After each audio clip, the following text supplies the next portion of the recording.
Mi nombre es Brianna Hayes.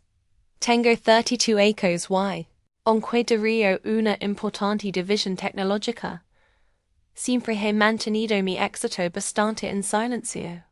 Normalmente no me gusta alardear de mis logros, especialmente delante de mi hermano James. Recuerdo bien es domingo de Pascua, cuando nuestra familia se reunió en la casa suburbana de nuestros padres. El ambiente era relajado, pero podía sentir una tensión creciendo dentro de mí.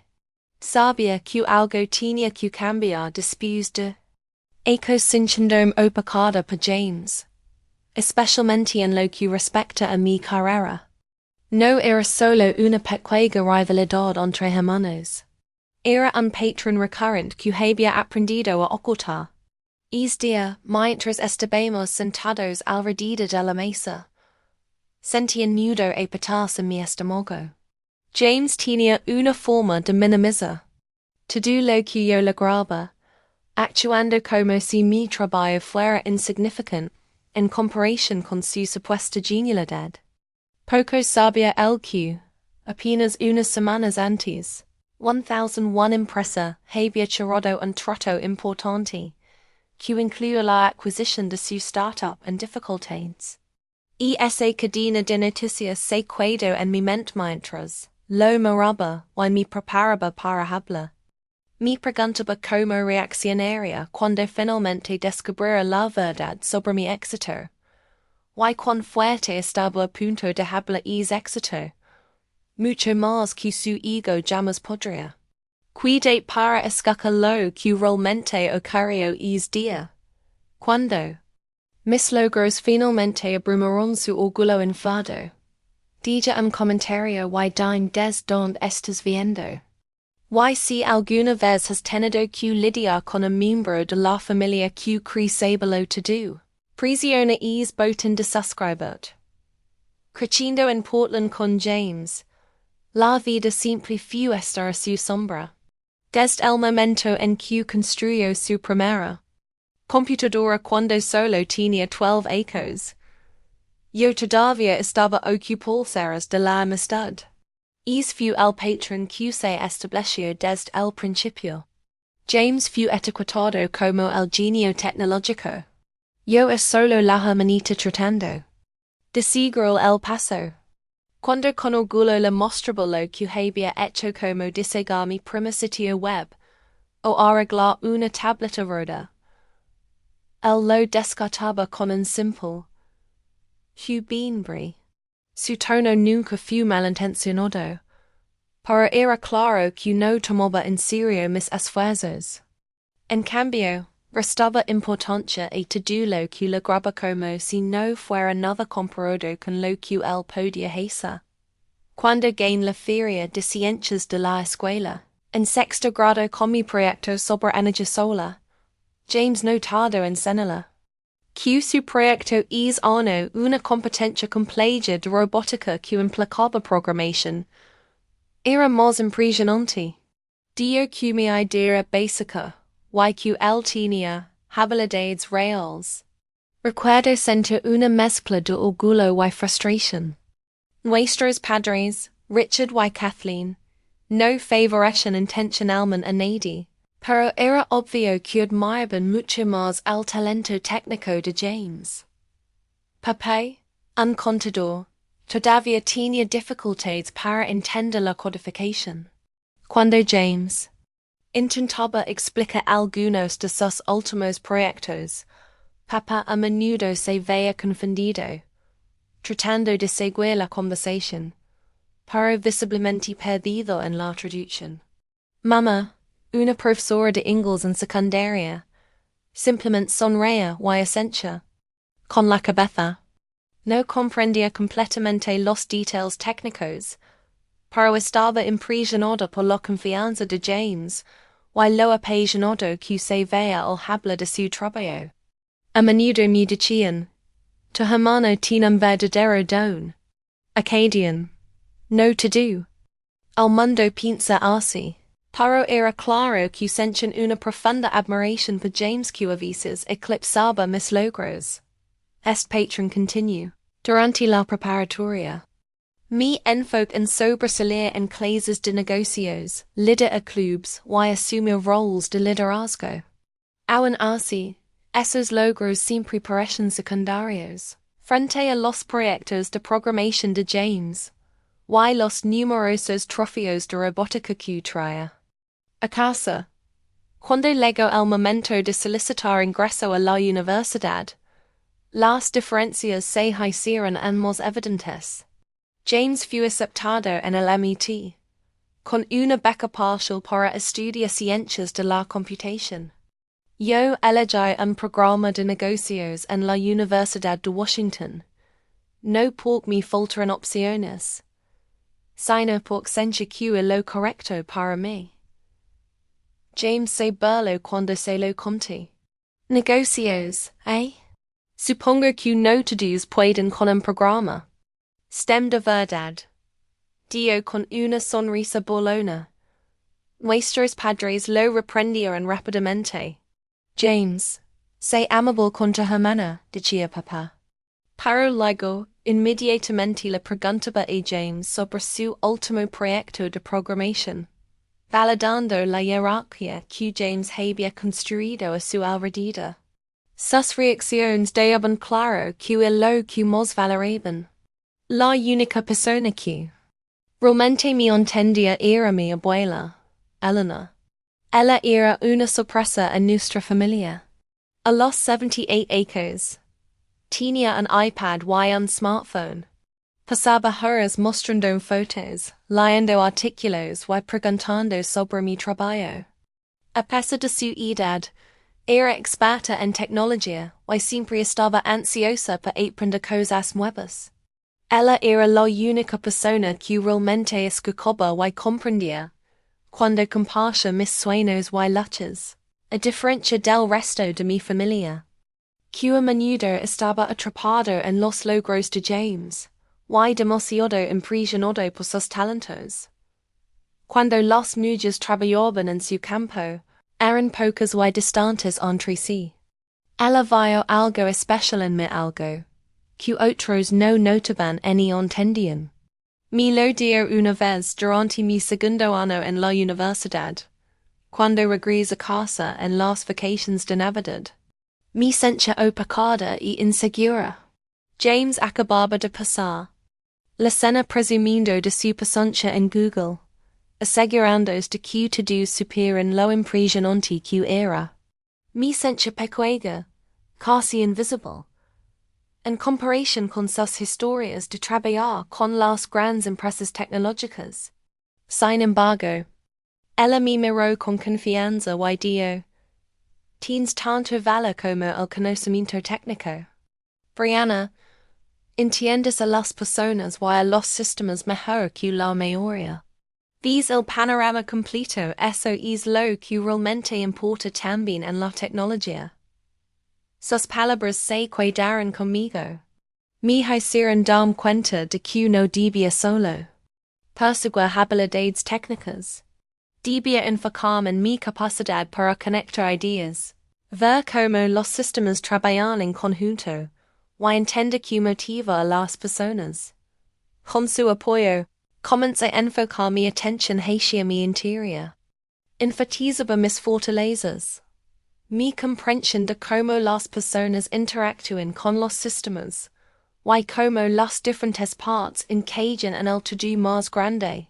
Trabajé más duro, mi esfuerzo por destacar. Me gradué con honores, lo cual se sintió como una victoria. Conseguí un trabajo en marketing en una pequeña empresa tecnológica llamada DGPATH. No era glamoroso, pero yo estaba decidida. James, como era de esperarse, no se impresionó. En mi cena de graduación se burló. Marketing para una empresa tecnológica. Entonces solo harás folletos bonitos para productos que ni siquiera entiendes.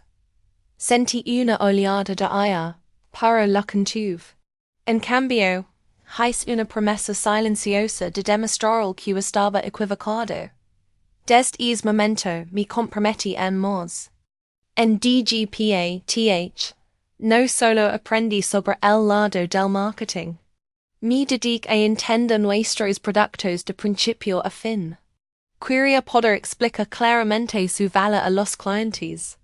Tome clases nocturnas adicionales. No para convertirme en programadora, sino para aprender lo básico de la codificación.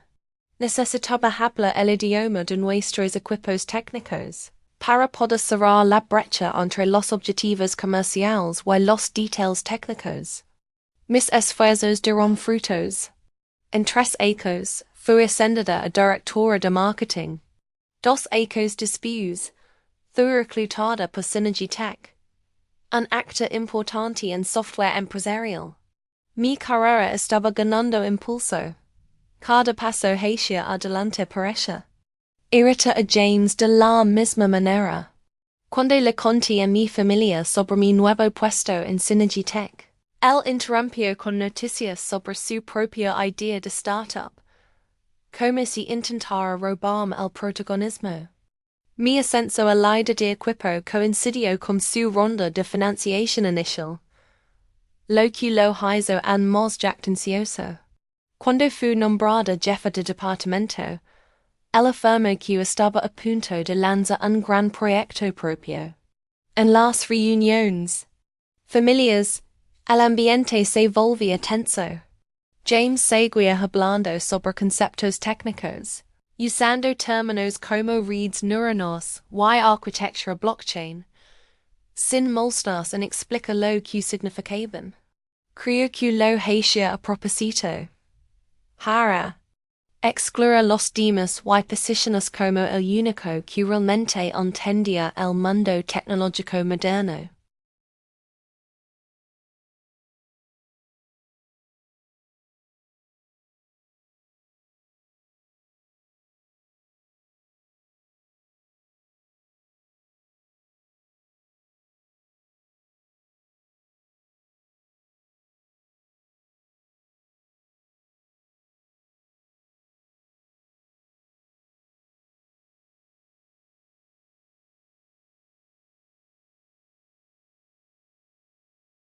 Me decía, no te preocupes si no lo entiendes, especialmente cuando se dirigía a mí directamente. Su tono era condescendiente, como si quisiera decir que yo era demasiado simple para comprender ideas complejas. Mientras tanto, mis padres sonrían orgullosos de las grandes palabras de James. Yo me sentaba en silencio, orgullosa de la carrera que estaba construyendo en silencio. La abuela Eleanor, sin embargo, siempre me miraba desde el otro lado de la mesa. Me guiaba un ojo con complicidad, su forma de decirme que tuviera paciencia. Su mirada parecía decir, tu momento llegará. Mi fe y esa esperanza, sabiendo que algún día tendría mi oportunidad y es a oportunidad luego 7 años después de comenzar mi carrera en Synergy Tech. Había ascendido de forma constante dentro de la empresa. Ahora era directora de adquisiciones estratégicas. Mi función consistía en encontrar empresas emergentes que pudieran aportar valor a nuestro negocio o eliminar amenazas futuras. Era un trabajo que exigía tanto agudo sentido empresarial como un sólido entendimiento de la tecnología. Un día, durante una revisión rutinaria de posibles adquisiciones, noté un nombre familiar en mi lista. Era una startup llamada Next Tier. Habían desarrollado una tecnología innovadora de aprendizaje automático que, en teoría, podría mejorar significativamente nuestro producto principal. A pesar de contar con una tecnología prometedora, las finanzas de la empresa eran débiles y estaban luchando por mantenerse a flote. Y a la startup de James, un nombre que recordaba por sus historias y sus ambiciones tempranas de mi carrera en Synergy Tech, había sido un ascenso lento pero constante. Mientras James se ocupaba de hablar de sus logros, yo construía silenciosamente mi propio camino. Comments and marketing, pero rápidamente demostré tener talento para entender las tendencias del mercado. Detectaba oportunidades que otros pasaban por alto. Se me daba introducir ideas técnicas en términos comerciales y viceversa.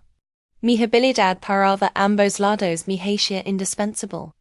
Mi talento para el pensamiento estratégico me ayudó a avanzar más rápido en la escala corporativa de lo que jamás imaginé posible. Después de 8 años, me encontraba en un puesto que combinaba mi conocimiento de negocios con mi comprensión de la tecnología, directora de adquisiciones estratégicas. Ahora, la tarea principal de mi equipo era identificar empresas prometedoras que pudieran fortalecer nuestras ofertas o evitar que los competidores ganaran ventaja. Analizamos docenas de posibles objetivos cada trimestre, no solo por su valor actual sino por su potencial futuro. Durante una de estas sesiones regulares, el nombre de Nextier volvió a aparecer. Su avance en el aprendizaje automático era algo que realmente podía mejorar nuestro producto principal. Habían desarrollado un enfoque de aprendizaje automático verdaderamente innovador. Poseían una propiedad intelectual sólida y contaban con ingenieros talentosos trabajando en ello. Esta tecnología podría cambiar nuestra forma de operar y podría impulsarnos por delante de la competencia, dependiendo de cómo abordaremos el acuerdo. Este descubrimiento revive mi confianza en mi capacidad para liderar y innovar dentro de este mundo tecnológico competitivo, demostrando que la paciencia, la persistencia y la comprensión pueden ser más poderosas que simplemente presumir de logros. Hesa tenía dificultades para obtener ganancias y ingresar en nuevos mercados. Este es un desafío común para los fundadores que son muy buenos con la tecnología pero carecen de experiencia empresarial. Esta situación me resultaba familiar. La startup tenía una tecnología prometedora, pero los esfuerzos de ventas y el alcance del mercado estaban por debajo de las expectativas. Era evidente para cualquier observador que las estrategias simples de ventas y marketing no habían sido suficientes. Eso hacía que las posibilidades de crecimiento del negocio fueran más difíciles. El equipo era pequeño pero talentoso, y su producto era innovador. Sin embargo, estaban gastando demasiado rápido sin ingresos suficientes para respaldar ese ritmo de gasto. Sus gastos superaban sus ingresos, y el costo de adquisición de clientes era alto. Seguían intentando nuevas tácticas de marketing, pero nada funcionaba. Su camino hacia la rentabilidad era, en el mejor de los casos, borroso. Estos eran signos clásicos de una startup con gran tecnología pero con dificultades en las operaciones comerciales básicas. La empresa se había convertido en un objetivo principal para la adquisición. Eso es lo que la mayoría de los inversores buscan en una empresa tecnológica prometedora. Que alguien más pueda escalar lo que ellos construyeron. Abrí el archivo que detallaba el estado de la empresa. Y me congel al ver el nombre del fundador. James Hayes. Se me hizo un nudo en él. Estómago. La empresa de James era una de las startups que estábamos considerando comprar. Su empresa estaba en nuestra lista, pero no tenía idea de que él no sabía que yo estaba involucrada, o que podría tener influencia sobre su destino. Ver su nombre me provocó una mezcla de emociones, sorpresa, culpa, incluso miedo. Sentí una punzada de conflicto. Mi primer instinto fue dar un paso atrás de inmediato. Era un claro conflicto de intereses. Siempre me he enorgullecido de actuar con integridad y ética estricta. Y esta situación podría parecer sospechosa. No quería que me acusaran de favoritismo o sesgo. Lo último que quería era afectar injustamente a la empresa de mi hermano. De poder entregar el archivo a uno de mis colegas. La curiosidad pudo más que yo. Me preguntaba en qué exactamente había estado trabajando James. Nunca había estado dentro de las operaciones de su empresa, así que no sabía que también le iba en realidad. Más allá de la historia que él contaba a amigos y familias. Quería ver la verdad por mí misma. Esta era una oportunidad para mirar más allá de la narrativa pálida que James siempre compasa. Quería entender las verdaderas fortalezas y debilidades de su negocio.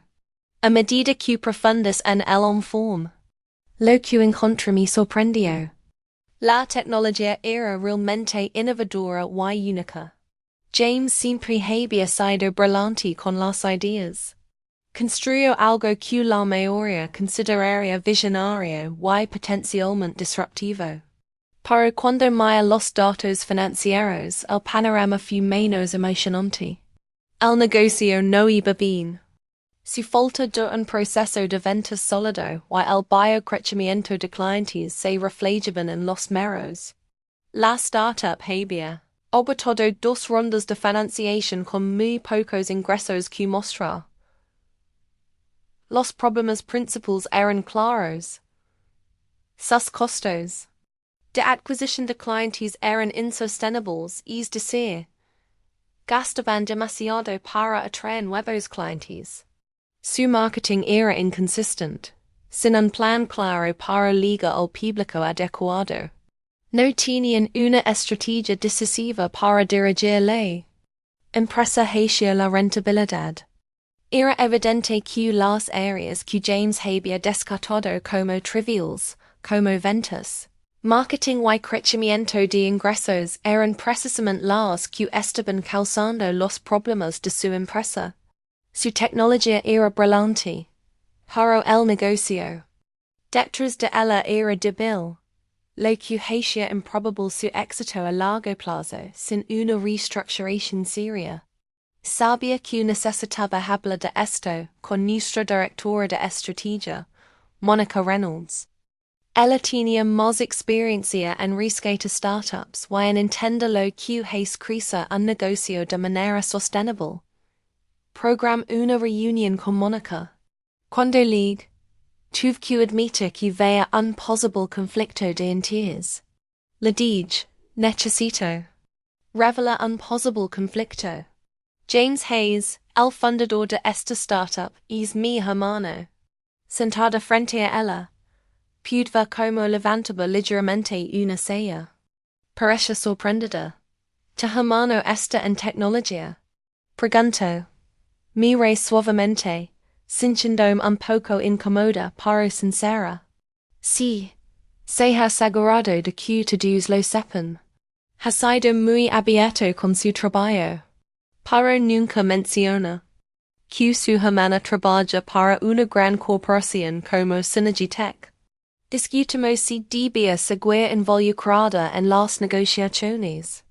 Acordamos que debía apartarme de las conversaciones directas para evitar cualquier apariencia de favoritismo. Sin embargo, seguía participando como asesora, ofreciendo perspectivas basadas en mi comprensión tanto del negocio como de la tecnología.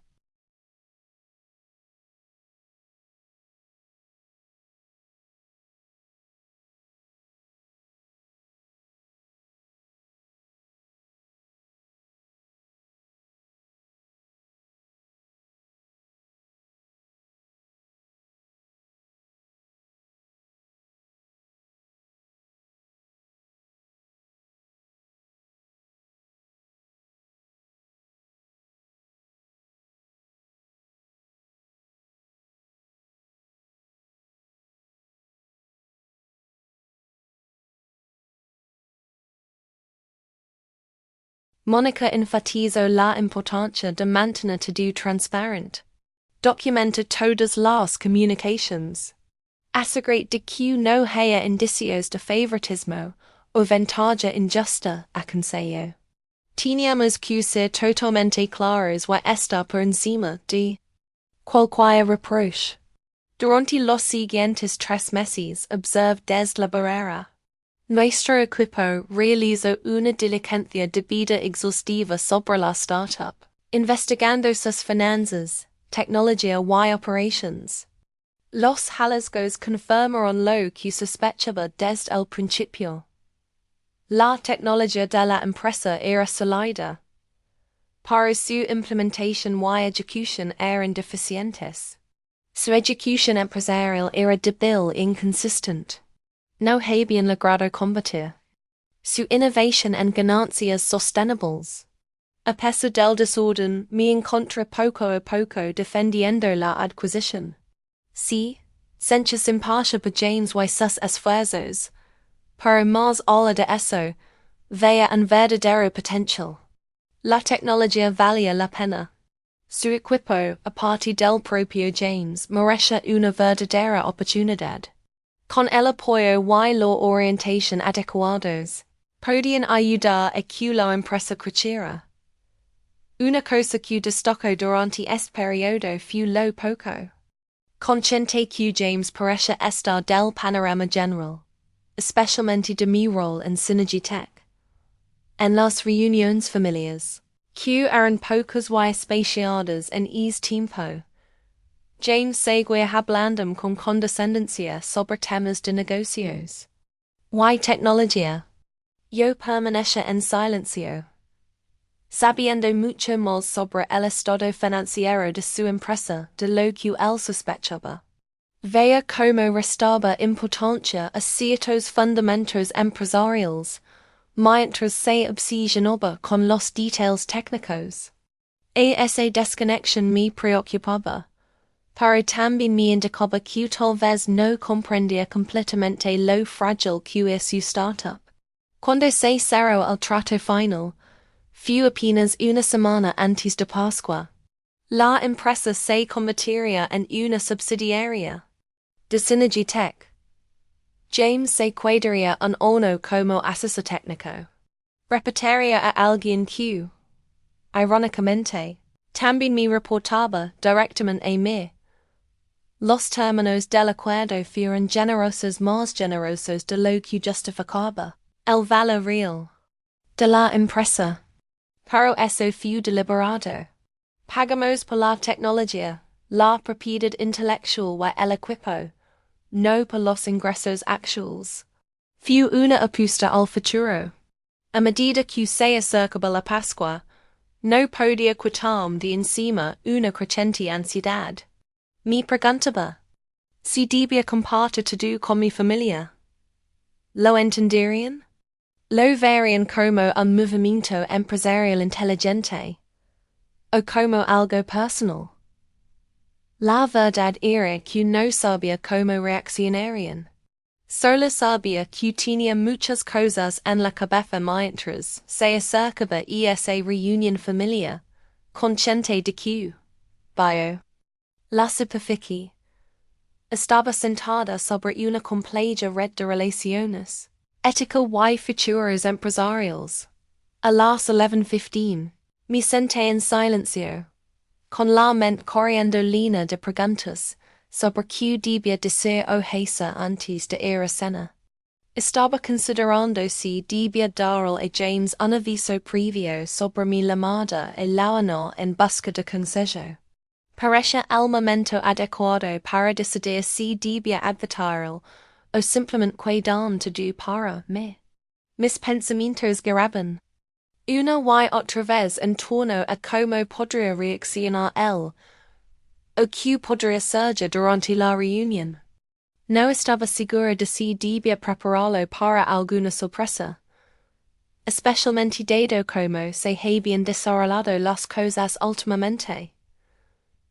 A las 11:20, finalmente expresé mi preocupación en voz alta.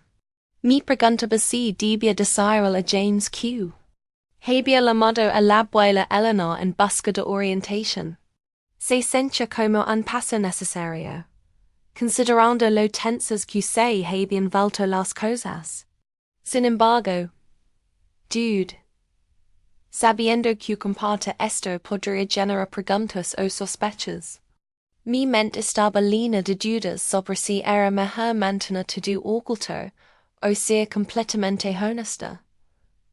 En ese momento, escuché claramente la voz de la abuela Eleanor en mi mente. Sus palabras llegaron como un consuelo tranquilizador, atravesando mis preocupaciones. Me dijo con firmeza: Brianna, no has hecho nada malo. Su tono era firme y calmado, y mi hizo sentir un poco más ligera. Luego me dijo que debía estar orgullosa de lo que había logrado. Has construido una carrera de la que puedes estar orgullosa, dijo. Y has manejado todo con ética de principio a fin. Sus palabras se sintieron como abrazo cálido, recordando que mi integridad y esfuerzo importaban más que las opiniones o los juicios erróneos de los demás. Esto la voz de la abuela Eleanor continuó. Si James ha distorsionado la realidad de su éxito, o minimizado lo que te has logrado, eso es algo que él tendrá que resolver. La gente verá la verdad con el tiempo. Reconoció lo difícil que podía ser enfrentar situaciones así, advirtiendo que la cena de esa noche podría ser dolorosamente incómoda. Solt un suspiro al pensar en tener que soportar otro encuentro tenso. Pero la voz de la abuela se suavizó, insinuando una sabiduría más profunda. A veces, un poco de incomodidad es necesaria para crecer, dijo con dulzura. Ve a la cena siendo ti misma. Diga que la verdad encuentra su lugar en la mesa de manera natural. La honestidad siempre encuentra su camino. Su consejo resonó en mí, animándome enfrentar la cena con honestidad y serenidad. Few entonces cuando tomé mi decisión. Iría a la cena de Pascua sin revelar mi papel en la reciente adquisición. No mentiría si alguien me preguntaba directamente. Pero tampoco ofrecería detalles sobre mi participación en el acuerdo. Mi plan era dejar que James contara su versión primero. A lo largo de los ecos, a menudo me había conformado con quedarme en segundo plano mientras él tomaba el centro del escenario. Mi curiosidad sobre cómo presentaría la salida exitosa de su empresa crecía cada día más. A las 12:17, decidí que este enfoque era el correcto. Quería si James se jactaría de sus logros o intentaría minimizar los míos frente a todos. Parece la mejor forma de medir sus verdaderos sentimientos y percepciones. Después de todo, había vivido a su sombra durante muchos ecos, y tenía curiosidad por ver cómo contaría su historia ahora. Sería sincero o intentaría hacer que él pareciera mejor minimizando mis contribuciones. Estaba curioso lo suficiente como para esperar y escuchar antes de decir mis propias palabras. Finalmente llegó el domingo de Pascua.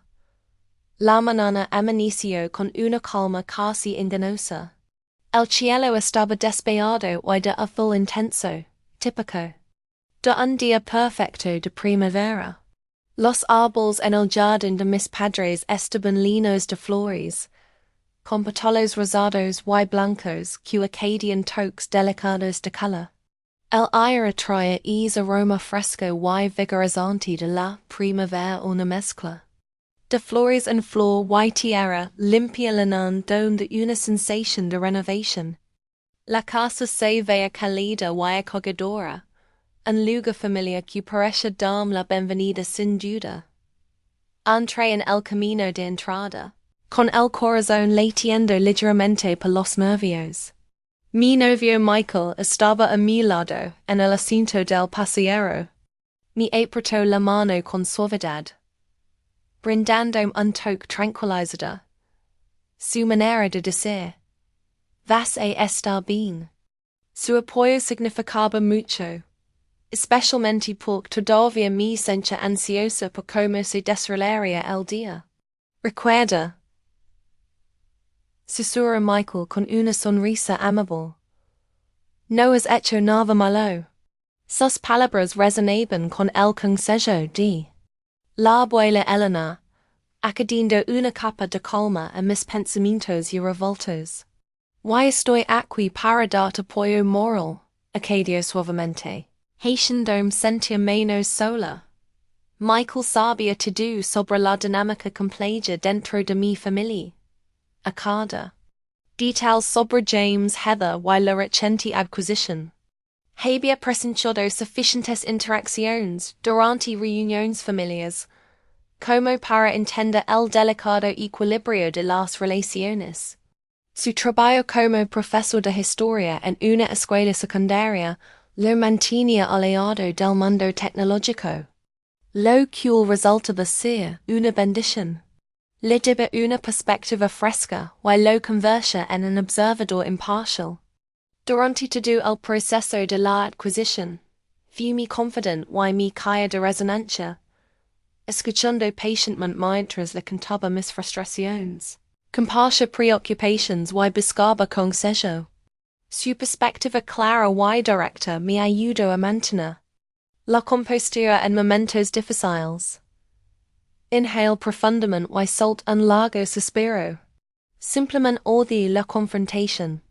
Admití en voz baja, mi voz temblando levemente, como si confesara una debilidad. Odiaba la idea de que un conflicto estelara y arruinara la paz. Pero sabía, en el fondo, que sin importa cuánto lo evitara, la confrontación siempre encontraba la manera de alcanzarme. Era parte del paquete que venía con defenderse o no. Mismo. Michael asintió con sabiduría, entendiendo mi vacilación. De todos modos siempre nos encuentra, dijo con convicción tranquila, como si lo hubiera visto pasar demasiadas veces. Su presencia calmada era un consuelo, anclándome en medio de mis pensamientos agitados. Cuando llegamos a la casa de mi infancia, Mamá abrió la puerta con su habitual calidez y entusiasmo. Rápidamente nos saludó con un abrazo emocionado, su rostro iluminado por una felicidad genuina. Brianna, Michael, qué bueno verlos, dijo con una sonrisa radiante. Sus ojos brillaban almoranos, llenos de amor y expectativas. Todos ya están aquí. Acadio al haces a un lado para dejarnos entrar. Solo estamos esperando a la tía Linda y al tío Rob. No necesito mencionar a James y Heather ellos ya habían llegado junto con la abuela Elena, el hermano de papá, el tío Dave y su familia. Respira hondo mientras entraba en la sala de estar, preparando mentalmente para el día que tenía por delante. Mi corazón latía con fuerza, pero mantuve el paso firme. James yo estaba en medio de la conversación, acaparando la atención junto a la chimenea. Sus gestos eran animados, y parecía estar contando una historia con entusiasmo, tal vez incluso presumiendo un poco. Heather estaba a su lado, sonriendo educadamente pero con una calidez que alivió parte de mis nervios. Podía ver su amabilidad genuina brillar detrás de su cortesía. Su presencia me recordaba que incluso en medio de la tensión, había bondad en algunos miembros de la familia. James estaba completamente metido en su propio mundo, gesticulando con energía mientras explicaba algún logro.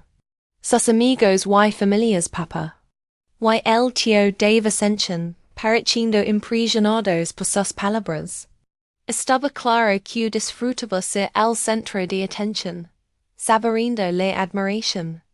Heather mi via primero y saludo con una sonrisa sincera. Su expresión abiertamente cálida. A pesar de las circunstancias. Su actitud abierta me recuerda que tenía aliados dentro de esta familia. Personas que realmente se preocupaban. Siempre me había agradado Heather. Era directa, amable y sin pretensions. Una enfermera pediátrica que parece equilibra el ego de James. Su amabilidad natural contrastaba marcadamente con la jactancia de James, y la conversa en alguien en quien podía confiar, incluso cuando las cosas se sentían incómodas. En las 14:05, se acercó, con la mirada firme y serena, su presencia tranquila a pesar del bullicioso caos que nos rodeaba. La serenidad de Heather parecía anclarla, y se acercó con una sonrisa cálida, envolviéndome en abrazo. Ha pasado demasiado tiempo, exclamó suavemente pero con un sentimiento genuino. Su abrazo transmitía una sensación de conexión. Recordando que algunos lazos permanecen fuertes a pesar del paso del tiempo, o el ritmo ocupado de la vida. Su voz tenía un tono reconfortante, y sentí una pequeña ola de alivio al devolver el abrazo, agradecida por su presencia constante. Justo. Entonces James inmisó en contar una historia al grupo. Se detuvo a mitad de una frase cuando las palabras de ella interrumpieron su concentración. Oh, hola, hermanita, dijo, girándose hacia Brianna con una sonrisa rápida. Antes de redirigir su atención rápidamente al grupo de amigos y familiares reunidos a su alrededor. Miró a mi novio Michael con un asentimiento educado paro. Breve, como si reconocerlo fuera una simple formalidad. Sin perder el ritmo, James volvió a su historia, claramente ansioso por mantener la conversación en la dirección que él prefería. Mientras la escuchaba, mencioné como la estrategia de salida había funcionado perfectamente, enfatizando cuán crucial es el momento en esta industria.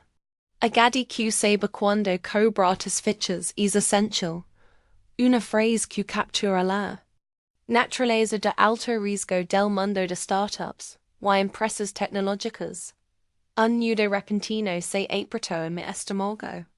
Observa James, quien yo estaba presentando la reciente adquisición como si hubiera sido meticulosamente planeada desde el principio. Su tono, seguro y confiado, sugería que creía que todo el acuerdo formaba parte de su gran plan maestro. En lugar de ser un paso necesario para salvar a una empresa en dificultades. Detrás de esa fachada confiada, yo sabía lo volátil que se había vuelto al mundo tecnológico. James siguió hablando, explicando que si no entiende lo que está haciendo, puede posicionarse para maximizar su ventaja, especialmente ahora. Mi padre estaba sentado cerca, con el rostro iluminado de orgullo, claramente orgulloso de la historia de éxito de James. James resumió. Mi empresa fue adquirida y logra un gran trato con eso. Sus palabras levaban un aire de logro, y no pude evitar notar como su lenguaje corporal inflaba su papel en todo ello. Luego responde con un tono neutral, ofreciendo simplemente felicidades, como reconociendo el éxito sin entrar en details. James se encogió de hombros modestamente, con esa clase de modestia que se sentía perfectamente ensayada, una forma de mantener el enfoque en su estuche. Acadio que esto es simplemente como se juega el juego, su manera. De resta importancia a las complejidades detrás del trato. No todos pense, realmente entienden la estrategia a largo plazo que implican estas negociaciones. Brianna, que también trabaja en tecnología, intervino rápidamente. Michael, dijo con tono útil. Ella está en marketing para una gran Empresa corporativa, así que no es lo mismo que funda y salir de una startup. Estaba a punto de responder cuando la voz de mi madre llamó desde la cocina, rompiendo el momento. Brianna, ¿puedes ayudarme con los huevos rellenos? Preguntó con un tono de gratitud mezclado con una explica de ayuda. Agradecida por la oportunidad de escapar de la intensidad de la conversación. Me alejé del grupo y me dirigí a la cocina, donde la abuela Eleanor ya estaba colocando una variedad de aperitivos en una bandeja grande. Levantó la vista cuando entré, sus ojos brillando con una chispa traviesa. Justo a tiempo, dio suavemente pasando una cuchara para servir. Tu madre necesita ayuda, y yo necesito algo de entretenimiento. Acadio con una risa suave. Me incline ligeramente y susurro. ¿Cómo vi nuestro magnate tecnológico a la afuera? Pregunt, mirando hacia la puerta. Actúa como si él hubiera planeado todo desde el principio. Añadí en voz baja. La abuela Eleanor soltó una leve risa. Es tipo de sonido que indicaba que veía claramente a través de esas historias. Los hombres como tu hermano a menudo reescriben la historia. Susurró. Para proteger su ego y haces ver mejor. Sus ojos sabios y tranquilos me desafiaban. La verdadera pregunta es, ¿qué vas a hacer al respecto? Me ocupo con los huevos rellenos, aunque mi mente seguía acelerada. Pense en la verdad y si realmente importaba en situaciones como esta. Tal vez sí, razón. Si alguien preguntaba, debería contar la historia real. Debería resultar como, sin la ayuda de mi empresa, la suya podría haber fracasado. La abuela Eleanor me miró con ternura. ¿Podrías? Dijo con calma. Oh, simplemente podrías decir la verdad si alguien pregunta. Su voz era firme. No para humillarlo, sino porque la honestidad importa, especialmente dentro de las familias. Cala cuando la verdad podría aclarar las cosas, es como de que las mentiras persisten. Sus palabras me hicieron detenerme, reflexionando sobre cuántas veces dejamos que la paz prevalezca sobre la verdad. No creo que deba dejarlo pasar, respondí tras un momento. Guardar silencio para mantener la paz se siente mal. La abuela Eleanor colocó suavemente su mano sobre la mía. Su toque cálido y firme. La paz construida sobre mentiras no es verdadera paz. Dijo con suavidad. Es represión. Me miró con una mirada tierna pero firme. Has pasado tú. Vida apagando tu propia luz para que James brillara más. Tal vez es hora de dejarlo. Sus palabras me golpearon con fuerza, obligándome a considerar el impacto a largo plazo del silencio frente a la verdad. Antes de que pudiera responder, mi madre entró en la cocina, llena de energía. Es hora de preparar más comida, dijo, con voz alegre pero ocupada. Repartió tareas. Su presencia un recordatorio de que el caos de las reuniones familiares siempre significaba más trabajo. La hora pasó rápidamente en un turbulino de actividad. La gente ligaba, ría, conversaba en voz alta, y llenaba la casa de vida vibrante. Todo el ruido se mezclaba, pero aún podía oír la voz de James elevándose por encima del resto, narrando su versión de cómo había alcanzado el éxito. Hablaba con confianza, moldeando su historia para encajar en la imagen que quería proyectar. Mientras ayudaba a la abuela a preparar la mesa del comedor, ella murmuró suavemente, mantente firme. Pero no lo fuerces. La verdad tiene su propia manera de revelarse cuando está lista. Asentí en silencio, Sinchindo el peso de su consejo a sentarse en mi mente. Cuando mama finalmente anunció que la cena estaba lista, todos nos reunimos alrededor de la gran mesa de roble. El aire se llenó del aroma del asado, vegetales y pan, promesas de consuelo y unión. Los platos pasaban de mano en mano, cada persona llenando su plato con sus favoritos de siempre.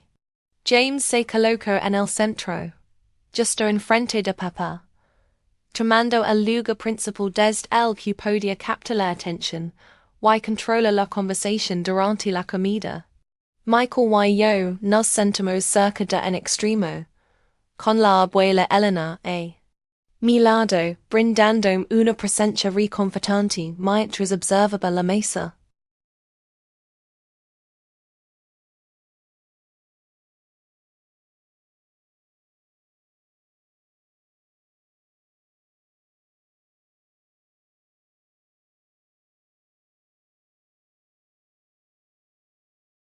Mientras comenzamos la comida, podía sentir la tensión no dicha en la habitación.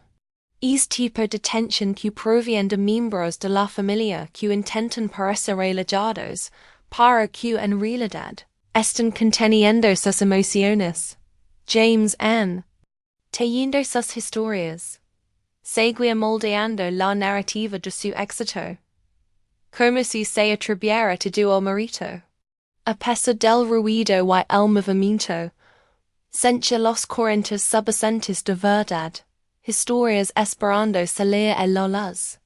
Observa mi familia, sintiendo una mezcla de orgullo, frustración y esperanza. Y en medio todo, me pregunto cuánto tiempo más podrá mantenerse oculta la verdad, sin causa aún más daño. James había estado ocupado toda la hora, contando historias a nuestra familia sobre su vida profesional.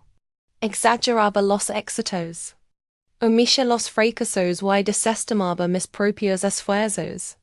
Me senté en silencio, sintiéndome incómoda pero demasiado cansada para discutir. De vez en cuando atrapaba la mirada de la abuela Elena, y ella me lanzaba una pequeña mirada cómplice. Sabía que ella veía a través de su actuación. A pesar de mi conciencia silenciosa, me mantenía calada, cómplice de su engaño. Era como si silenciosamente estuviera aceptando mantener la paz, aunque no estuviera de acuerdo con nada de lo que él decía. La abuela Eleanor ya me había advertido que esta cena no sería pacífica. Dijo que James solía manipular las historias a su conveniencia, especialmente cuando se trataba de trabajo. Y tenía razón. El aire se volvió más espeso con tensión, incluso si la mayoría de nosotros no lo notábamos. Cuando la conversación cambió naturalmente hacia carreras y logros, sentí que la verdad estaba al acecho justo debajo de la superficie. Una ansiedad silenciosa crecía en mi interior.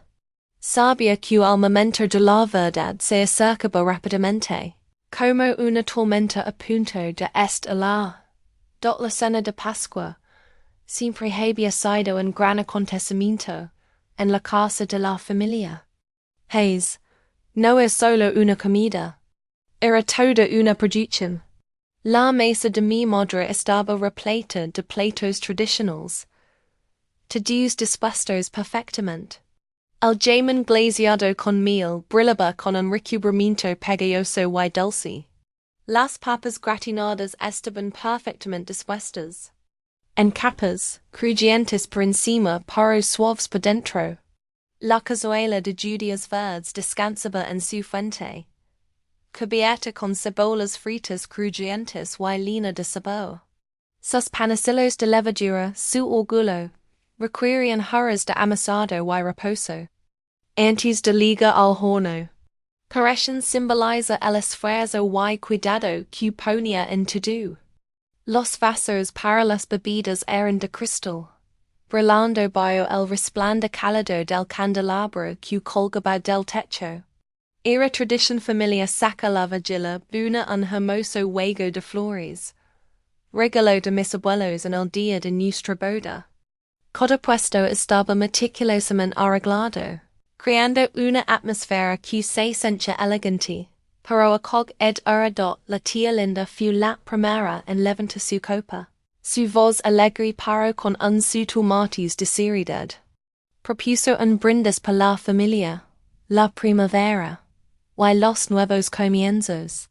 Sus palabras transmiten esperanza, pero también un recordatorio implícito de resiliencia. James intervino rápidamente, ansioso por dar su propio giro, levantándose. Copa más alto para brindar por éxito. Los nuevos proyectos y la importancia de saber cuando retiras. Todos siguieron obedientemente, levantando sus copas al unísono. Note la sonrisa de Heather vaciló brevemente. La tensión tras su sonrisa traicionaba la calma superficial. Los ojos de la abuela Elena se encontraron con los míos, ofreciendo una breve señal de tranquilidad. Todos tomamos un sorbo de nuestras copas y empezamos a pasar los platos. El ritmo familiar resultaba reconfortante, pero tenso a la vez al principio. La conversación fluyó con facilidad, tocando temas seguros como el nuevo bebé de la prima Amy, el reciente anuncio de jubilación del tío Rob o el próximo viaje de la tía Linda a Italia. Esos temas seguros proporcionan un respiro reconfortante frente a la tensión no dicha. Pero a medida que avanzaba la comida, James se mostraba cada vez más inquieto. Su impaciencia se notaba en su postura cambiante, y en cómo miraba el otro repetidamente. El ritmo tranquilo de la cena comenzó a desmoronarse mientras él buscaba el momento adecuado para dirigir la conversación hacia sí mismo. Cuando luego, una pausa en la charla, no perdió el tiempo. Papá, dijo con voz segura, he estado pensando en tu portafolio de jubilación. Realmente creo que podría dar algunos consejos para ayudarte a maximizar tus ahorros. Cortaba su llamen mientras hablaba, mostrando una especie de confianza casual. Después de la reciente adquisición en la que trabajé, he adquirido una visión clara de hacia dónde se dirige la industria tecnológica. Todo se trata de posicionarse ahora para obtener el máximo rendimiento de tus inversiones. Sus palabras sonaban convincentes, como alguien que cree en cada una de ellas. Papá, sorprendido pero intrigado, asintió cortésmente. Eso suena bien, hijo. Definitivamente me vendría bien algo de ayuda con mi plan de jubilación. James continuó, claramente deseoso de impresionar. Entonces, la tía Linda me preguntó cómo iba mi trabajo. Fue amable, genuina. Brianna, ¿cómo va? ¿Tu trabajo? ¿Sigues en la misma empresa? Preguntó suavemente, con los ojos cálidos. Dudó brevemente, sintiendo el peso de su pregunta. Antes de que pudiera responder, James intervino de nuevo, con un tono despectivo. Bri todavía está haciendo marketing en esa empresa grande. ¿Cómo se llamaba? Synergisoft o algo así. Dio, restando importancia a mi trabajo como. Si no tuviera importancia, corregí en voz baja. Es Synergy Tech. Para él me ignora y seguiría hablando. Sí, claro. En fin, continue. La verdadera acción está en las startups. La tecnología corporativa es donde la innovación mía. Las grandes empresas se vuelven complacientes. Su voz tenía un matiz de desdén. En las startups, construyes algo desde cero. Asumes riesgos. Ahí es donde ocurren los verdaderos avances. Mi lanzo una mirada directa, con un tono más afilado.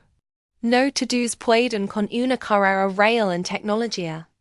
Acadio con una ligera mueca. Algunas personas están mejor en roles de apoyo. Las palabras me golpearon como una bala. La habitación quedó en silencio. By la cara de mi madre paladiza, papá se mostró incómodo. Heather mantenía la vista fija en su plato. Y Michael normalmente una presencia tranquila apretaba su tenedor con tanta fuerza que los nudillos se le pusieron blancos. Mi consenta.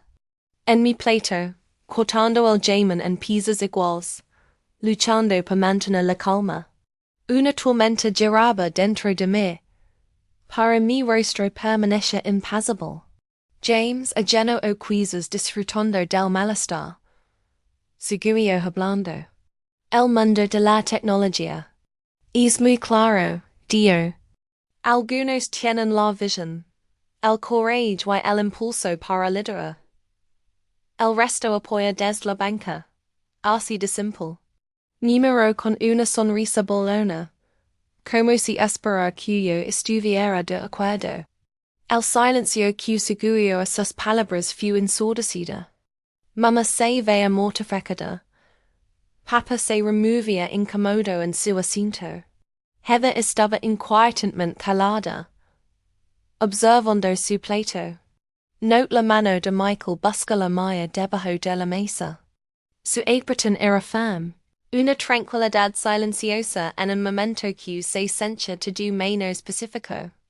El reloj marcó las 10 p.m., justo cuando ve una mano bajo la mesa apretando la mía con apoyo.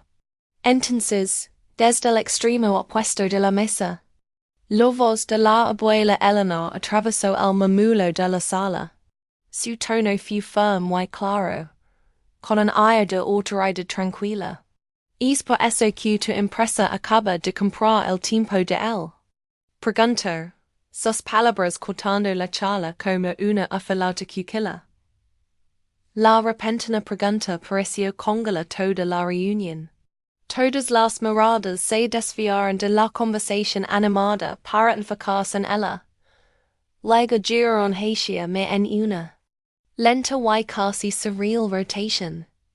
James, que estaba masticando, perdió al instante su compostura habitual. Su tenedor, que había estado pinchando su plato, cayó con estrépito sobre la mesa, un sonido que resonó en el tenso silencio. Su rostro, normalmente tan controlado y sereno, pasó por una rápida metamorfosis. Primero apareció la confusión. En su expresión, luego la incredulidad, como si no pudiera creer lo que acababa de oír. Poco después, lo reemplazó el terreno nascente. Abrió la boca para hablar, pero solo salió un balbucio. ¿Qué? Logró decir con la voz temblorosa. Sus ojos se movían con desesperación entre la abuela Eleanor y yo, buscando alguna explicación o si el aridad se veía alterado, como si el suelo se le hubiera movido bajo los pies. ¿De qué estás hablando? Preguntó, su voz tensa, con capas de shock y pánico evidentes. La abuela Eleanor respondió con su voz calmada y medida, tomando un sorbo lento de su vaso con agua. Solo estoy preguntando si por eso la empresa de Brianna Synergy Tech adquirió tu startup. Dio con naturalidad, como si fuera un simple hecho. Porque son vistos como los verdaderos innovadores tecnológicos.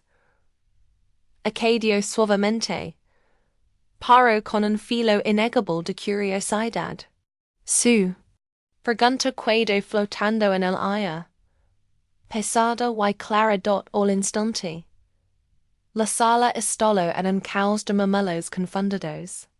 Voces se superpusaron mientras los invitados trataban de asimilar lo que acababan de escuchar. Papa parecía totalmente atónito, buscando comprender el significado detrás de las palabras. La impresa de Brianna compró la de James. Repitió en voz baja, claramente impactado. La noticia le legó como un puñetazo en el estómago. Las implicaciones calaron hondo. El rostro de James se puso intensamente rojo, como si toda la sangre se hubiera centrado en sus mejillas. Apretó la mandíbula y un temblor nervioso cruzó sus ojos. Eso no fue lo que pasó, tartamudeó frenéticamente, negando con la cabeza.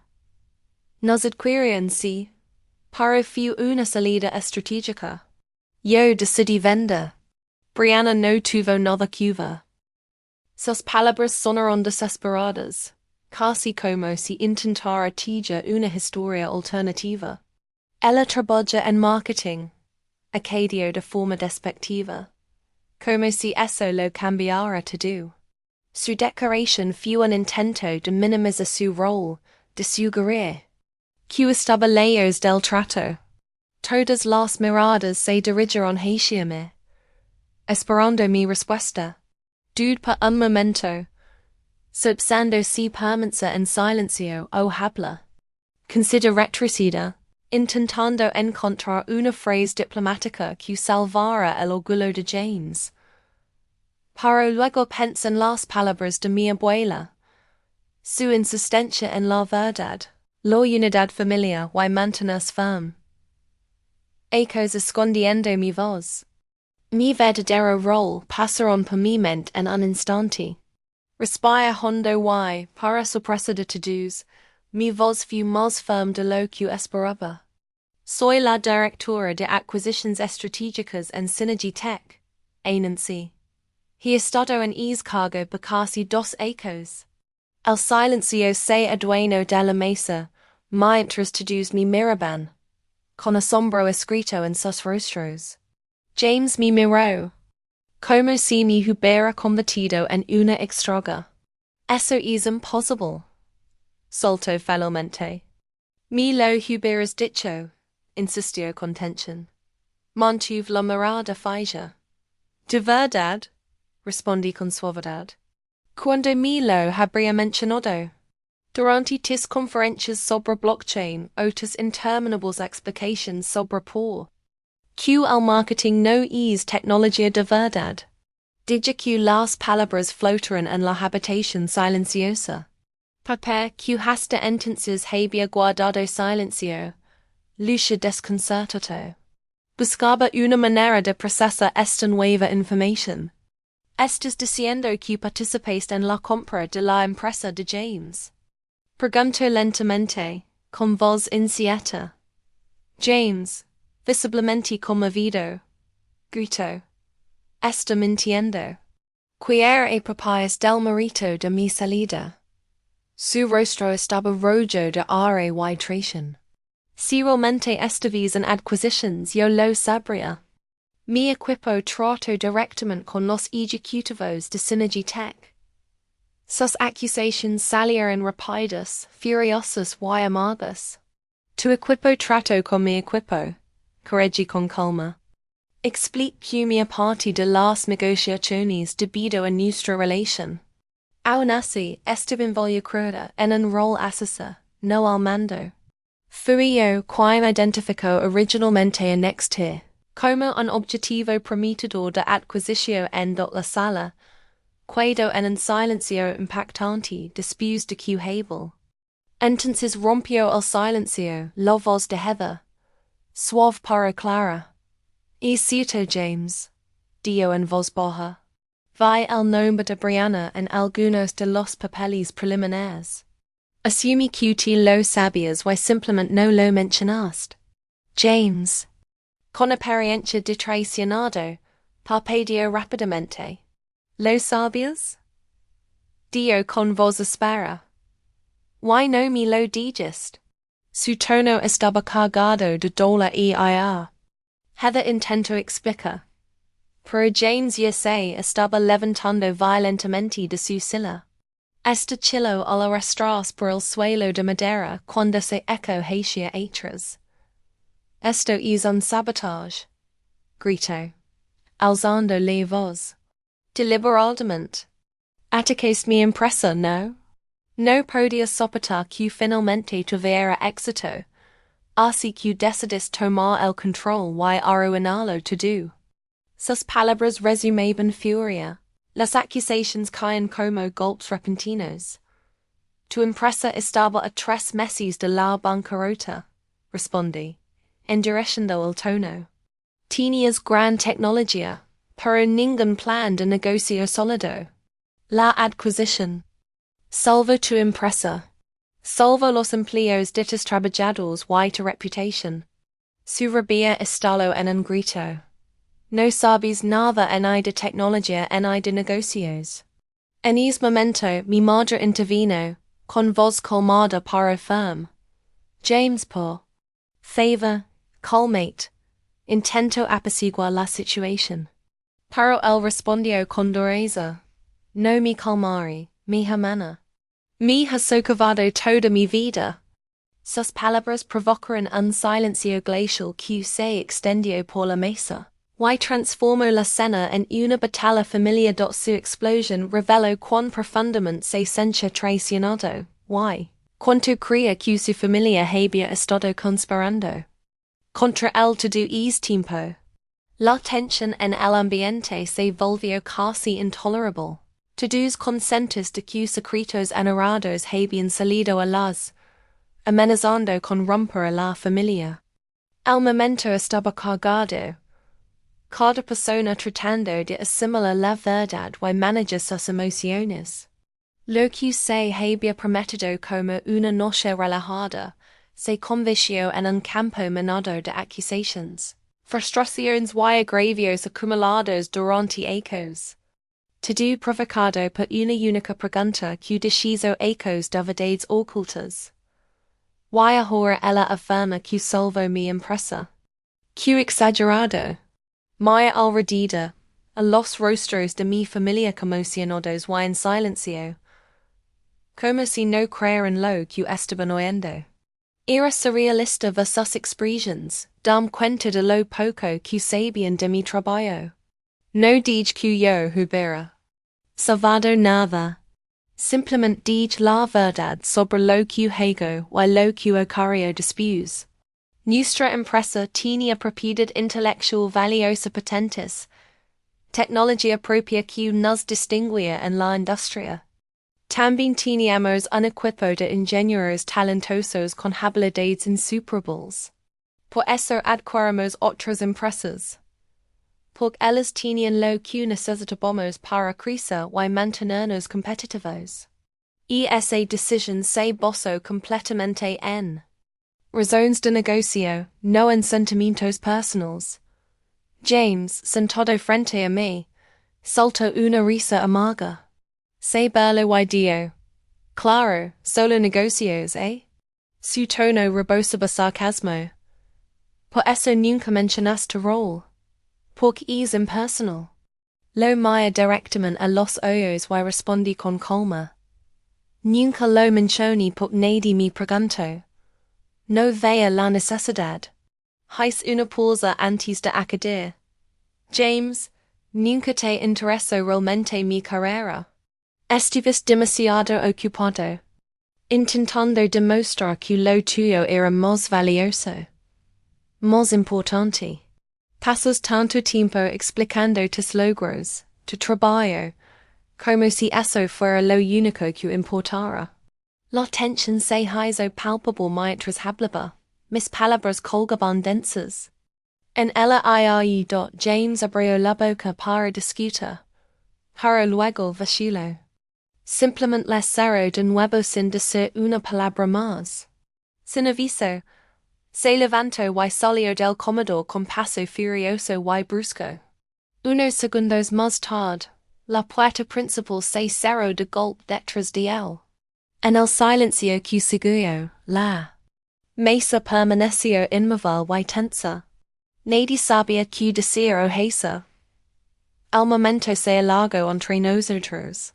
Finalmente, el tío Rob corrompió y rompió el silencio con un murmullo. Vaya, eso fue inesperado. La tía linda, recibiendo el impacto. Dirigió la mirada hacia mí y dio suavemente. Brianna, carico, no tenía idea de que estuvieras tan arriba en tu empresa. ¿Por qué nunca nos lo habías contado? Sus palabras transmiten una mezcla de sorpresa y curiosidad genuina. Mira mi familia, notando sus expresiones. Sorpresa sincera en tears, y lo que solo podía interpretar como admiración. Un peso que no había sido consciente de leva, comenzó a levantarse de mis hombros.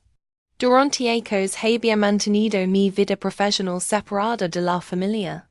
Había ocultado cuanto había logrado, en parte por costumbre, en parte por la actitud despectiva de James hacia mi trabajo. Me había acostumbrado a pasar desapercibida, a mantener mis logros en silencio, para evitar atención o preguntas no decididas. Pero ahora, al escuchar sus reacciones, sentí un alivio sutil pero claro. Un reconocimiento silencioso de que ya no necesitaba esconderme. Supongo que nadie realmente me preguntó. Susurró suavemente, mientras el asombro por la salida de Jane se asentaba sobre mí como una nube pesada. Mis palabras parecieron sorprender al resto de la familia. Me miraron, con una mezcla de curiosidad y respeto recién descubierto. La atmósfera cambió rápidamente. La dinámica familiar, que hace momentos había sido tan familiar, ahora se sentía completamente diferente. Nadie sabía cómo responder en IQ de ser a continuación. Heather, que había permanecido en silencio, se veía incómoda particularmente. Parecía atrapada entre la lealtad a su esposo y la incomodidad que acompañaba a la verdad finalmente. Reví el día dot la abuela Elena, siempre la voz suave de la razón, ofreció una sugerencia calmada. Quizzes, dio con suavidad. Este es un buen momento para que Brianna comparta más sobre su carrera. Sus palabras rompieron el silencio. Incómodo. Mamá asintió con entusiasmo y acadio. Sí, por favor. Me siento terrible por no saber realmente qué haces, carico. Es hora de que entendamos mejor tu mundo. Tome una respiración profunda. Sentí una vulnerabilidad extraña que no había experimentado en ecos. Fue entonces cuando finalmente decidí abrir por completo. Durante ecos, me había protegido manteniendo mi vida profesional alejada de mi familia. Lo hacía en parte porque James despreciaba mi trabajo y no lo valoraba. Pero también porque me había acostumbrado a ser pasada por alto o ignorada. Estaba acostumbrada a quedarme en segundo plano, sin hacer hablar de mis logros. Pero ahora, me sentía lista para compartir más. Comments explicando cómo inicié mi carrera en Synergy Tech y en marketing. Sí, recién salida de la universidad, con muchas ganas de empezar. Les conté que después de 2 ecos, pasé a estrategia de producto ayudando a desarrollar nuevos productos y funciones que podían cambiar la forma en que nuestros clientes usaban la tecnología. Luego avanzó desarrollo de negocio, donde trabaja en formar alianzas y expandir nuestro alcance. Finalmente, me involucra en adquisitions evaluando empresas que encajaban con nuestros objetivos, negociando acuerdos y integrando nuevos equipos y tecnologías en nuestra estructura existente.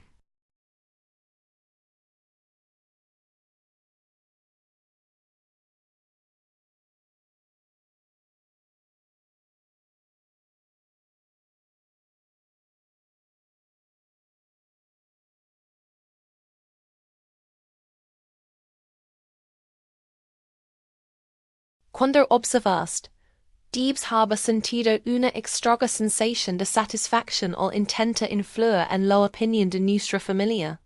Parecia que estabas convenciendo a todos de que lo que yo hago no cuenta de verdad, porque no es trabajo real de tecnología. Querías que todo el mundo viera mi rol como menos importante. Disminuir el esfuerzo que ponía en mi trabajo. Para mí, eso se sentía como un acto de venganza. Una forma de que te me devolveras el golpe haciendo que tu empresa superara a la mía. Suspira hondo, mi frustración aflorando, sabiendo que esto no era una rivalidad insignificant sino algo que dolía de verdad.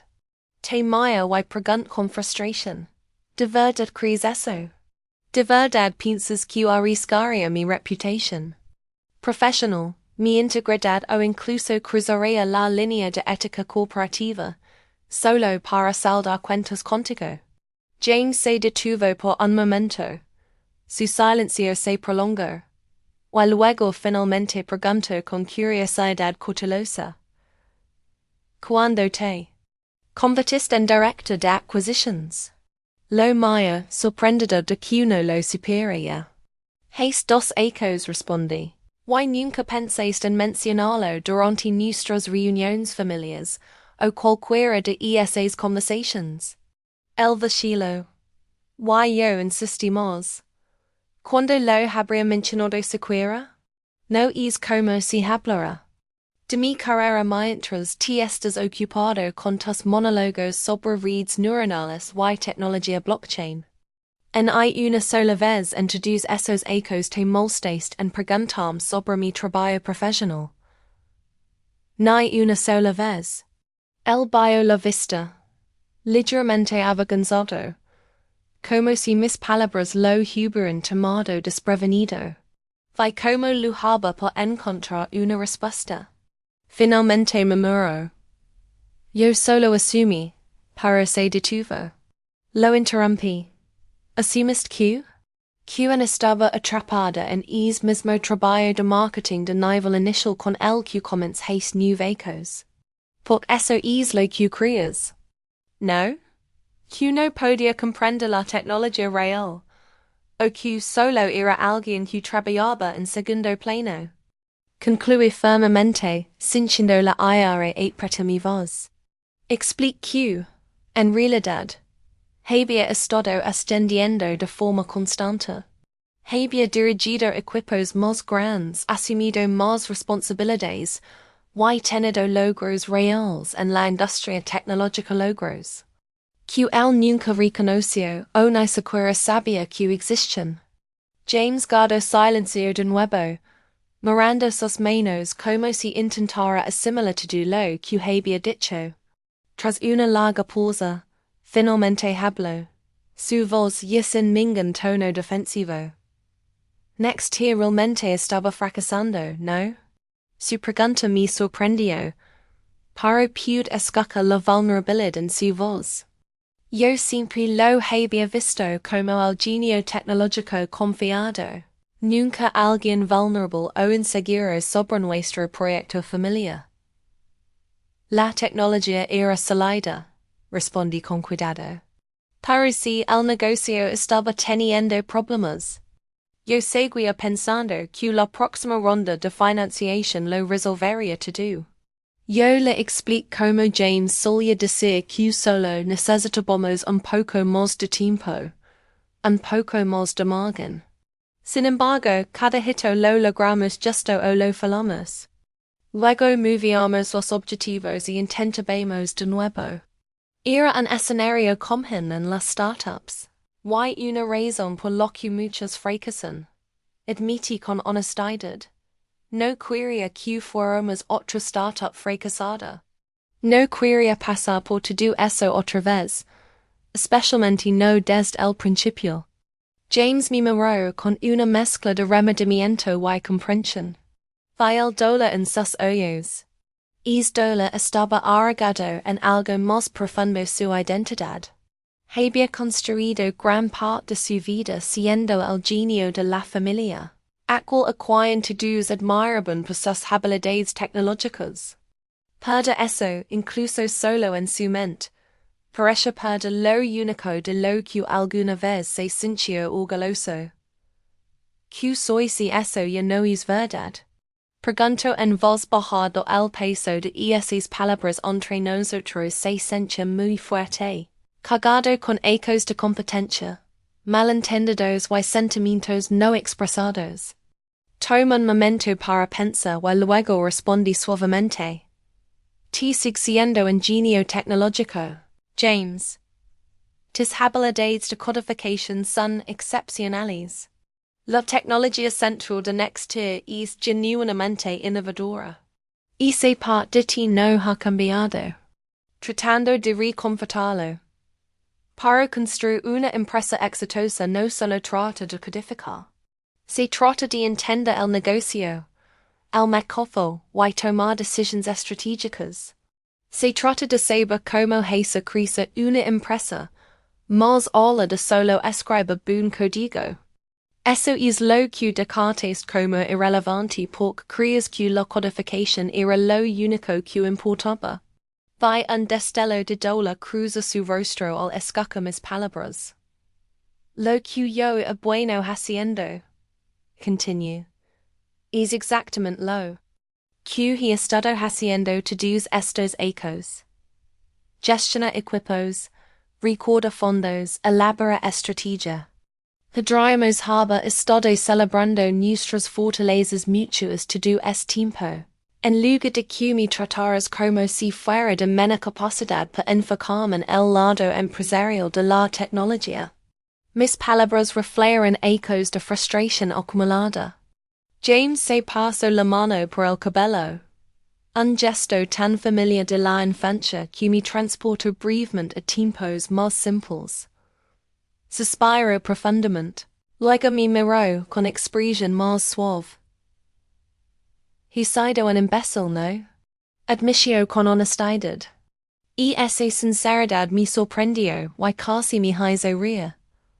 Sí, realmente lo ha sido, respondí con una leve sonrisa. El río entre dientes y bromeó. Asterisk. Puedo culparlo a la arrogancia estereotípica de los programadores. Ne con la cabeza. Y dije. Puedes intentarlo. Para conozco a muchos programadores que no desprecian a sus hermanos. Su sonrisa se desvaneció, dando paso al arrepentimiento genuino. Me miró con verdadero remordimiento. Lo siento, Brie. De verdad. No creo que me diera cuenta de lo despectivo que fui hasta que lo escuché. Por primera vez en ecos tal vez décadas, lo vi disculpar sinceramente. Sentí que una pequeña grieta se formaba en el muro del resentimiento y malentendidos.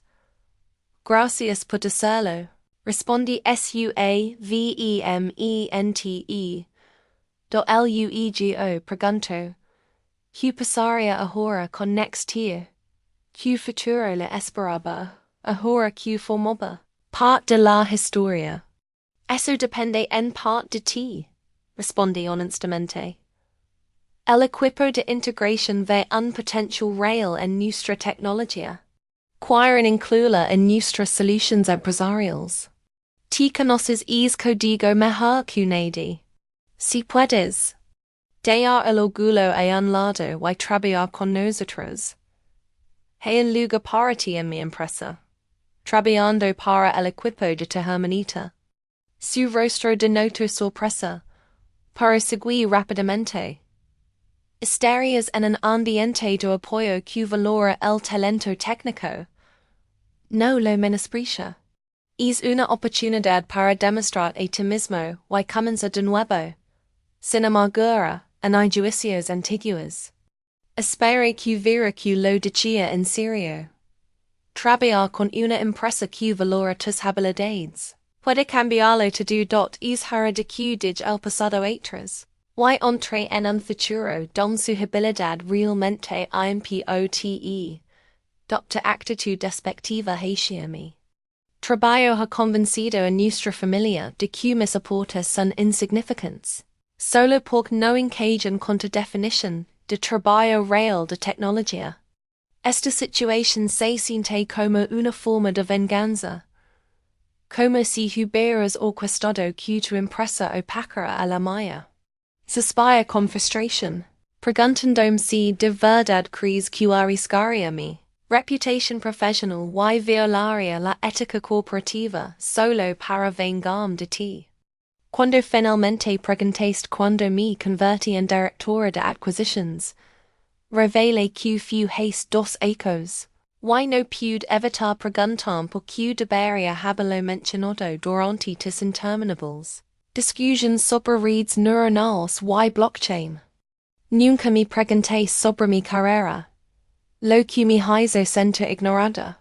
Tu suposición de que seguía estancada en un rol de marketing de nivel inicial durante 9 años encajaba con tu narrativa de mi supuesta incompetencia en el campo tecnológico, cuando en realidad había estado avanzando constantemente, gestionando equipos más grandes y teniendo éxito en una industria que te considerabas fuera de mi alcance. Mientras el silencio nos envolvía, finalmente reconociste las dificultades de tu empresa. Next year, revelando una vulnerabilidad que me tomó por sorpresa. Aunque la tecnología era salida, el negocio enfrentaba desafíos significativos. A pesar de nuestras esperanzas de financiamiento para resolverlo todo, constantemente no cumplíamos nuestros hitos. Senil que esto es común en las startups, una realidad que esperaba evitar. Cuando me miraste, el dolor en tu expresión era palpable mientras cuestionabas tu identidad sin el título de genio tecnológico de la familia, un momento cargado con el peso de nuestra larga rivalidad. Tome un momento para ordenar mis pensamientos antes de dirigirme a James. Reconoce sus habilidades excepcionales de codificación y la tecnología innovadora de next tier.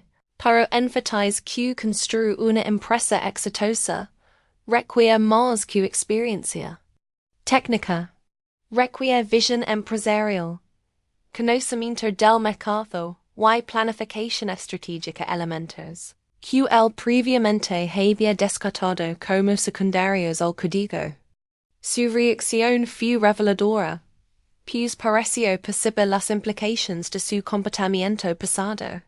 Podríamos haber estado celebrando nuestras fortalezas, mutuas en lugar de permitir que su percepción de superioridad eclipsara mis contribuciones al lado empresarial de la tecnología. Mientras reflexionaba sobre su actitud despectiva, reconocí que un cambio estaba ocurriendo en nuestra dinámica. Su sincera disculpa marcó un momento significativo en nuestra relación, algo que había faltado durante años. Agradecí que lo reconociera y señaló que el futuro de next year and nuestra relación dependía de su voluntad de adoptar un enfoque más colaborativo.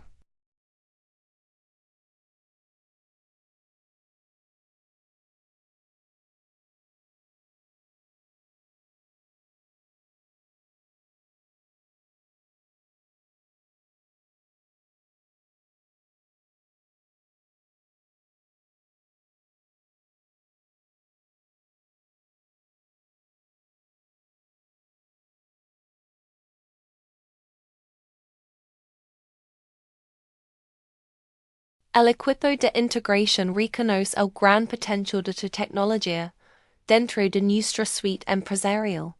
Posees una comprensión inigualable del código. Y si puedes dejar de lado el orgullo para colaborar, hay un lugar para ti en la empresa.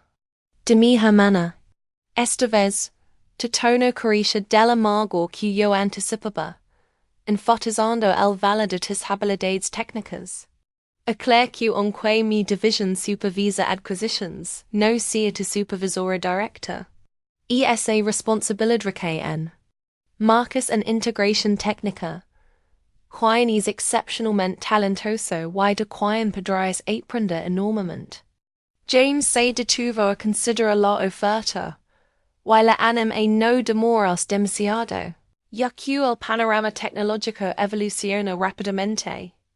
Tras un breve silencio, observamos a un vecino pasear a su perro. Y aunque el ambiente no es del todo cómodo, carece de hostilidad, una señal de progreso. Sugiere que volveremos adentro, señalando que nuestra madre podría estar preocupada, y que tu comida probablemente se estaba enfriando. James reconoció la incomodidad inminente, y yo estaba de acuerdo, pero sentí que es momento de honestidad. Entre nosotros y la familia. Tomo una profunda respiración, se levantó y extendió la mano, la cual aceptó mientras volvíamos a la casa. Hacia una cena familiar que prometía incomodidad pero también la posibilidad de una conexión genuina. Do al volver al comedor, el cambio en la atmósfera fue palpable. Las conversaciones se detuvieron y todas las miradas se dirigieron a nosotros, reflejando varios grados de preocupación y curiosidad. Heather parecía particularmente aliviada al ver a su esposo, visiblemente relajada al desaparecer la tensión de sus hombros. Nuestra madre preguntó con cautela si estábamos bien, y intercambiando una mirada con James, respondí con honestidad que estábamos trabajando en ello. Reanudamos nuestros asuntos, y un silencio incómodo envolvió la mesa, interrumpido solo cuando el tío Rob carraspeo. Al continuar la cena, pedí las patatas con agradecimiento, y la atmósfera se transformó en una normalidad forzada, con conversaciones navegando cuidadosamente por temas neutrales. Sin embargo, se percibía un entendimiento implícito, de que la dinámica familiar había cambiado fundamentalmente. James, usualmente el más vocal, permaneció en silencio, participando únicamente si se le preguntaba directamente como si estuviera recalibrando su percepción de nuestra relación. Cuando llegó el postre, el tradicional pastel de merengue de limón de mama, James rompió inesperadamente el silencio, expresando la necesidad de disculpas, particularmente con Brianna. Esto fue impactante. James rara vez ofrece disculpas. Reveló que no había sido honesto sobre las dificultades de su empresa, admitiendo que la adquisición por parte de Synergy Tech no fue un movimiento estratégico, sino más bien una medida desesperada.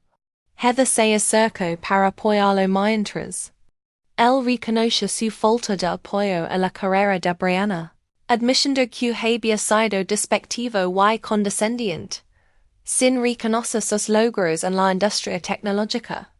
Su franqueza me dejó sin palabras, revelando una vulnerabilidad que no había visto en él desde la infancia, antes de que la competencia y el ego crearan una brecha entre nosotros. Pap, visiblemente lidiando con esta nueva revelación, preguntó, ¿por qué James no había competido sus dificultades antes? A lo que James simplemente encogió los hombros, un gesto que transmitió tanto defensiva como resignación. Siempre se me había visto como la prodigio tecnológica, la que triunfa. Y admito el fracaso nunca encogiba con esa imagen. Pero mamá mía lo recuerdo amablemente. El éxito no se define únicamente por la ausencia de fracasos, sino por cómo enfrentamos los desafíos. La abuela Elena, con su franqueza habitual, señaló que la verdadera historia de éxito en nuestra familia se había estado gestando en silencio mientras estábamos distraídos con narrativas más evidentes. Su sonrisa me colmó de gratitud por su apoyo incondicional. Papá, con un tono de sincero arrepentimiento, reconoció que le debían una disculpa a Brianna por no haber celebrado sus logros tanto como los de James. Expresó su orgullo por mí. Y mamá repitió lo mismo, lamentando no haber sido más conscientes de mis éxitos. Y esa validación que tanto anhelaba me invadió, una emoción a la vez gratificante y abrumadora. medida que la conversación avanzaba. Linda preguntó por el futuro de la empresa. Why James me narró reconociendo mi experiencia a algo poco habitual. En nuestra dinámica, explique la tecnología del próximo año se integraría en la plataforma principal de Synergy Tech. YQ el equipo técnico, incluido James, quien tenía un contrato de un año como asesor técnico, tenía la opción de sumarse. El tío Rob le preguntó directamente a James si seguiría. Y tras una pausa reflexiva, James admitió que lo consideraba. Reconoció que requeriría asumir un rol diferente para comprender la necesidad de adquirir nuevas habilidades, especialmente en el ámbito empresarial. Fue el reconocimiento más cercano que había tenido hacia mi experiencia. Y respondí encontrándonos a mitad de camino. La industria tecnológica prospera gracias a la diversidad de habilidades. Con una sonrisa complice, la abuela Elena notó que James ría de una forma que solo él sabe. A medida que avanzaba la comida, la conversación fluyó más libremente que en ecos. Y por primera vez en nuestra vida adulta, James y yo entablamos un diálogo genuino, en lugar de los típicos monólogos en paralelo o lecciones unilaterales. Él mostró un interés genuino en mi rol en Synergy Tech. Y yo pregunto por los desafíos técnicos que enfrento en Nextier. La familia observaba este intercambio con asombro, como si presenciaran un evento excepcional. Después del póster, mientras ayudábamos a recoger la mesa, Papa me levó a un lado expresando su sorpresa por mi éxito, y cuestionando por qué no había competido más sobre mi trabajo. Reflexioné y dije que me había acostumbrado a quedarme en segundo plano, opacada por la firmeza de James en sus logros. Papá estaba sinceramente apenado, lamentando no haberse dado cuenta antes. Le aseguro que estaba bien. Todos quimos en patrones conocidos para quizás era hora de follar nuevos. Más tarde, cuando nos reunimos en la sala para tomar café, la abuela Eleanor organizó un momento impensable pocas horas antes. Con la autoridad de una matriarca, propuso un brindis apropiado para ambos hermanos y sus logros tecnológicos, elevando su taza con ojos brillantes hacia James, cuyo genio técnico había tenido un impacto significativo del Valle de la Coquina. De una manera supera cualquier sesión de terapia familiar que se pudiera convocar.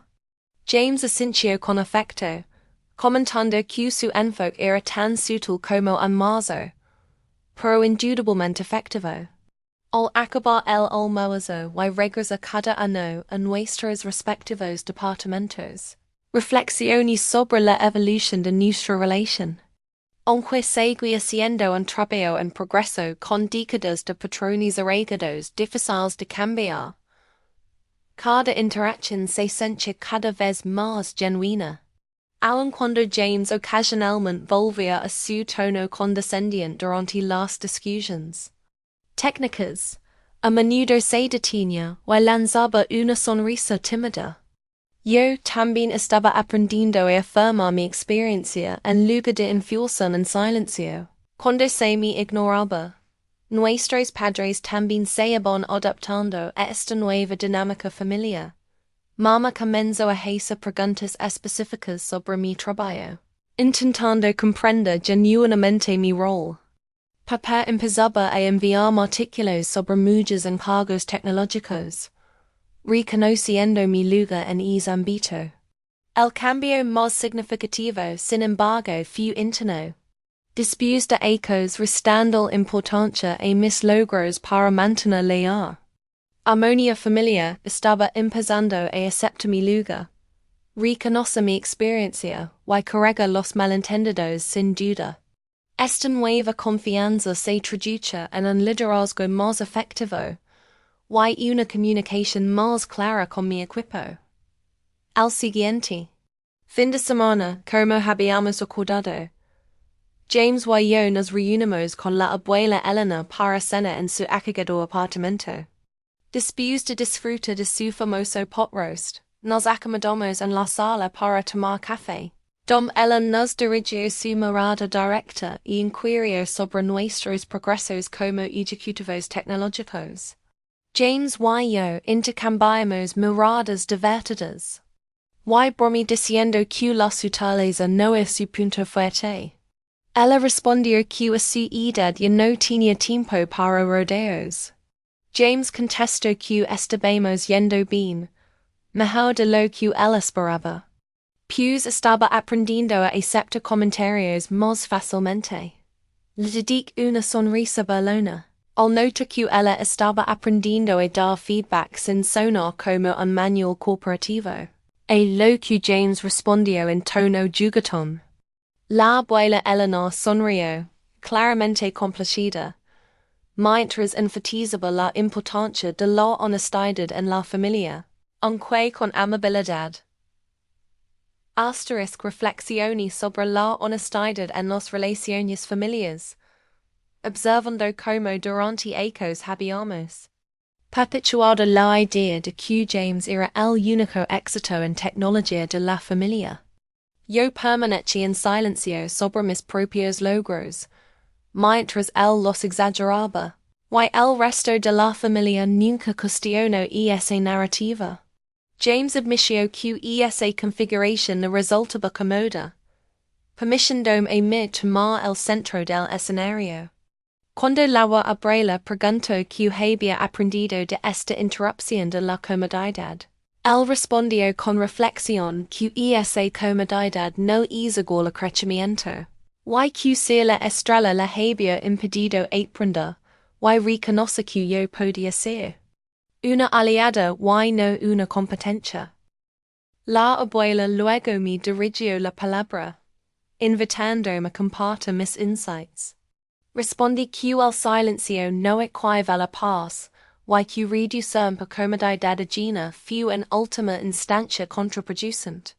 Concluí que la autenticidad, aunque a veces incomoda, es esencial para ser verdaderamente conocido y amado. La abuela, sonando como la profesora que fue, elogió mi respuesta y nos advirtió que los patrones familiares pueden resurgir fácilmente si no estamos atentos. Le aseguré que estábamos trabajando activamente en ello, mencionando que James había pedido mi consejo para liderar su equipo en Synergy Tech, y que Brianna me había consultado sobre aspectos técnicos de próximas adquisiciones. James intervino, señalando que nuestras habilidades se complementaban, un punto que la abuela reconoció con cierta complicidad, provocando risas que llenaron su pequeño apartamento, al ser del año prepararnos para irnos. La abuela Elena nos tomó de las manos y expresó su orgullo por nosotros, no solo por nuestros logros profesionales, sino por nuestra valencia al enfrentar y desmantelar patrones familiares poco saludables. Mientras conducíamos de regreso a casa, reflexioné en sus palabras, dando cuenta de que realmente había recorrido un gran coraje desafiar esa fachada familiar de comodidad que habíamos mantenido durante años. Sin embargo, la duración que vino con la autenticidad superaba el malestar temporal.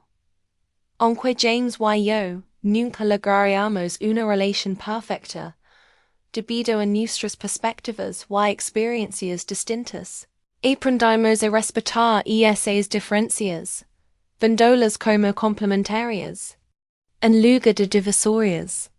En la industria tecnológica, siempre cambiante, la adaptabilidad es clave para el éxito, y finalmente aplicamos ese principio en nuestra relación personal, fortaleciéndonos como resultado.